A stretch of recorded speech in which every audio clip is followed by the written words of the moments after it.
بندہ مومن اللہ کا بندہ ہے، رسول کائنات صلی اللہ تعالیٰ علیہ وسلم کا غلام ہے۔ اپنے اپنے ذہن کے مطابق، اپنی اپنی طبیعت کے مطابق اور اپنی اپنی سوچ کے مطابق لوگ اپنے آپ کو اچھا بتاتے بھی ہیں، اچھا کہتے بھی ہیں، اچھا سمجھتے بھی ہیں، اپنے ترجیحات طے کر لیتے ہیں، خود ہی ان پر پابند ہو جاتے ہیں، خود ہی قائل ہو جاتے ہیں کہ چونکہ میرے اندر یہ صفات ہیں لہذا میں اچھا ہوں۔ کچھ لوگوں کا یہ کہنا ہوتا ہے کہ رزق چونکہ حلال کماتا ہوں لہذا بہت ہی اچھا ہوں، ماں باپ چونکہ میرے مجھ سے خوش ہے لہذا بہت ہی اچھا ہوں، 5 نمازیں پڑھنے والا بھی اپنی تئیں اپنے آپ کو مطمئن کر لیتا ہے کہ شاید میں سب سے اچھا ہوں۔ تو مختلف قسم کی چیزیں لوگ بنا کر کے اپنے آپ کو اچھا گردانتے ہیں، اچھا کہتے ہیں۔ کچھ لوگوں کا یہ کہنا ہے کہ سوسائٹی میں جو لوگ کسی قسم کی خدمت کر لیتے ہیں، کسی غریب کا بھلا کرتے ہیں، کسی مسکین کے یتیم کے کام آتے ہیں، وہ اچھے ہیں۔ سب سے زیادہ بہتر یہ نہیں کہ اللہ کے قرآن سے پوچھ لیا جائے اچھا کون ہے، کون سی ایسی خوبیاں ہیں جو انسان میں پائی جائیں تو انسان مومنوں والی صفات رکھتا ہے۔ تو قرآن مجید نے بالکل شروع میں کہا کہ الف لام میم ذالک الکتاب لا ریب فیہ۔ یہ الف لام میم تو حروف مقطعات ہیں، ان کا معنی اللہ تبارک و تعالی بہتر جانتا ہے یا وہ جانتے ہیں جسے میرا رب بتا دے۔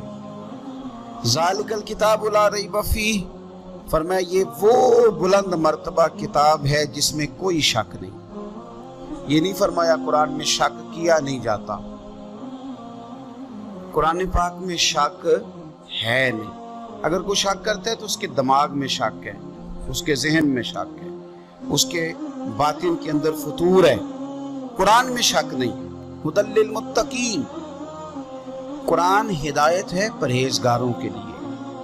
ویسے تو قرآن مجید ھدی للناس ہے، تمام لوگوں کے لیے ہدایت ہے، پر قرآن سے صحیح ہدایت اخذ وہ لوگ کرتے ہیں، حاصل وہ لوگ کرتے ہیں جو پرہیزگار ہیں، اللہ سے ڈرنے والے، تقوی اختیار کرنے والے، متشابہات سے بچنے والے۔ جہاں جانے کا اللہ نے حکم دیا ہے وہاں جاتے ہیں، اور جہاں جانے سے مالک نے روک دیا ہے وہاں سے رک جاتے ہیں، وہ حقیقی نفع لیتے ہیں۔ وہ کون ہیں؟ تو اللہ فرماتے ہیں وہ لوگ ہیں الذین یؤمنون بالغیب، یہ وہ لوگ ہیں جو غیب پر ایمان لاتے ہیں۔ غیب کیا ہے؟ غیب کی تعریف ہے کہ وہ چیز جو حواس خمسہ سے بھی معلوم نہ ہو اور عقل سے بھی ماورا ہو، اسے غیب کہتے ہیں۔ مومن غیب پر ایمان لاتا ہے، تو پھر غیب پر ایمان کس طرح لاتا ہے؟ وہ غیب پر ایمان اس طرح لاتا ہے کہ وہ عقل سے تو معلوم نہیں کر سکتا تھا، حواس خمسہ سے تو معلوم نہیں ہو سکتا تھا، لیکن مدینے والے محبوب نے اسے بتا دیا ہے۔ رسول کریم صلی اللہ علیہ وسلم کو وحی کے ذریعے جن چیزوں کی خبر دی گئی، اطلاع دی گئی، حضور نے امت کو بتائی، وہ غیب کی چیزیں وہ کیا ہیں؟ قبر، حشر، قیامت، جنت، دوزخ، فرشتے، یہ ساری چیزیں غیب ہیں۔ مومن ان پر ایمان لاتے ہیں اور ایمان کامل رکھتے ہیں اور یقین رکھتے ہیں، اور یہ یقین مومن کی اخلاقی پوزیشن کو بلند کر دیتا ہے۔ جب اسے پتہ ہوتا ہے کہ قبر میں جاؤں گا، حساب کتاب ہوگا، تو زندگی محتاط گزارتا ہے۔ جب ایمان کامل رکھتا ہے، قیامت کے دن اللہ کے حضور کھڑا کیا جاؤں گا، تو پھر وہ اس دن سے ڈرتا ہے۔ وَلِمَنْ خَافَ مَقَامَ رَبِّهِ جَنَّتَانِ، اور پھر جو ڈرتا ہے، رب کہتا ہے میں اسے 2 جنتیں عطا کروں گا، اسے 2 جنتیں دی جائیں۔ تو پہلی ان کی صفت مومن کی، وہ غیب پر ایمان رکھتا ہے۔ یہ میں نے بھی دیکھنا ہے، آپ نے بھی دیکھنا ہے، وہی پر ایمان کتنا ہے۔ ہماری آنکھوں کے سامنے کہ ہر وقت دنیا گھومتی ہے یا قبر حشر کا بھی کوئی نقشہ نگاہوں میں رہتا ہے؟ دنیا کے مد و جزر، حساب کتاب، پیسے کا لین دین، جائیداد کی خرید و فروخت، یہی صرف ہمارا زندگی کا سرمایہ حیات ہے، یا آخرت کے لیے بھی کچھ جمع کرنے میں کامیاب ہوئے؟ یؤمنون بالغیب کی عملی صورت بھی کوئی ہماری زندگی میں ہے؟ پھر قرآن مجید نے کہا وَيُقِيمُونَ الصَّلَاةَ، مومن کی دوسری صفت یہ ہے کہ وہ نماز قائم کرتے ہیں۔ نماز قائم کرنے کا معنی ہر مفسر نے یہی لکھا ہے کہ قائم کرنے کا معنی یہ ہے کہ تو نماز ظاہری آداب کے ساتھ بھی پوری ادا کرے اور باطنی آداب کے ساتھ بھی ادا کرے. تیرا لباس پاک ہو، جگہ پاک ہو، نماز کا وقت موجود ہو، نیت تیری حاضر ہو، یہ ظاہری آداب ہیں. اور تیرا باطن نماز کے ساتھ جڑا ہوا ہو، تو اپنے قلب سے، روح سے اپنے مالک کی بارگاہ میں حاضر ہو. کس طرح؟ خود میرے کریم محبوب علیہ السلام نے بخاری مسلم میں وضاحت کر دی، فرمایا رب کی عبادت اس طرح کرو کہ تم اسے دیکھ رہے ہو، اور اگر یہ نہیں ہو سکتا تو اتنا ہی کر لو کہ وہ تمہیں دیکھ رہا. اس کیفیت کے ساتھ آپ نماز پڑھتے ہیں تو باطنی آداب بجا لاتے ہیں. پھر فرمایا وَمِمَّا رَزَقْنَاهُمْ يُنْفِقُونَ، جو ہم نے انہیں دیا ہے اس میں سے ہماری راہ میں خرچ کرتے ہیں.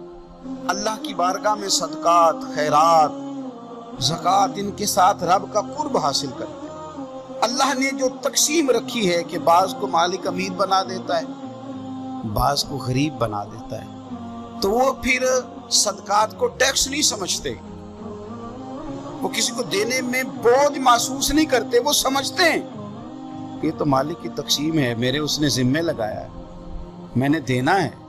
وہ سمجھتے ہیں کہ اللہ تبارک و تعالیٰ نے فضل کے ساتھ میرے ذمہ لگایا تھا کہ میں جاؤں اور اللہ کے کچھ بندوں کو میں اللہ کے دیے ہوئے رزق سے دوں.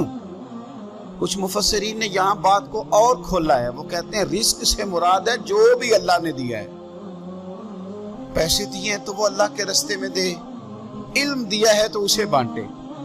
اگر کسی کو اللہ نے معرفت دی ہے تو اپنے فیض سے لوگوں کو قریب کرے اللہ کے، وہ پھر وہ علم آگے بانٹے، وہ تقسیم کرے. تیرے پاس جو کچھ بھی ہے نا دیا ہوا تو رب کا ہے، تو نہ بچا بچا کے تو رکھ اسے. تیرا آئینہ ہے وہ آئینہ، شکستہ ہو تو عزیز تر ہے نگاہ آئینہ ساز میں. تو اسے بانٹنا شروع کر، تو دینا شروع کر.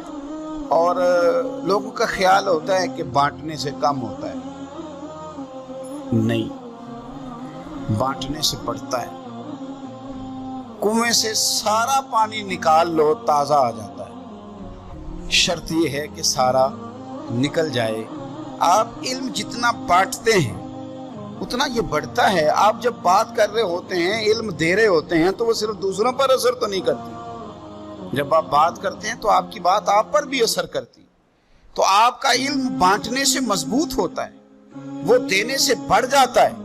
اس لیے حضرت مولا علی شیر خدا رضی اللہ تعالیٰ عنہ فرمایا کرتے تھے کہ علم مال سے بہتر ہے. مال کی حفاظت کرنی پڑتی ہے اور علم بندے کی حفاظت کرتا ہے.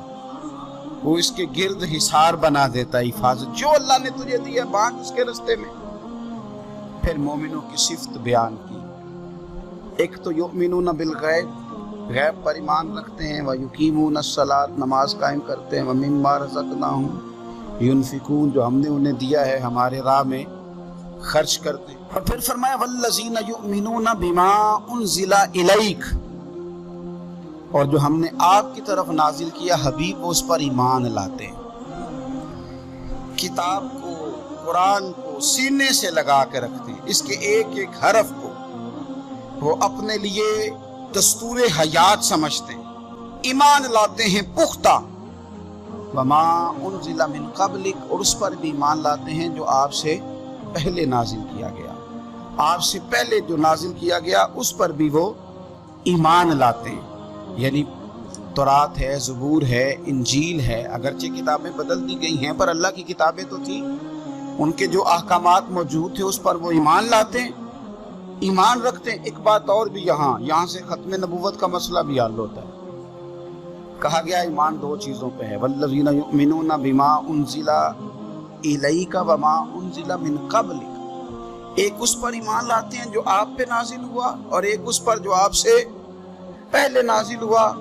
یہ نہیں فرمایا کہ آپ کے بعد بھی کچھ نازل ہوگا. پہلے نازل ہوا جب آپ پر نازل ہوا، آپ کے بعد کچھ بھی نازل نہیں ہوگا. بتا دیا قرآن مجید نے یہاں کہ ختم ہو گئی بات. رسول پاک علیہ السلام پر بات ختم ہو گئی.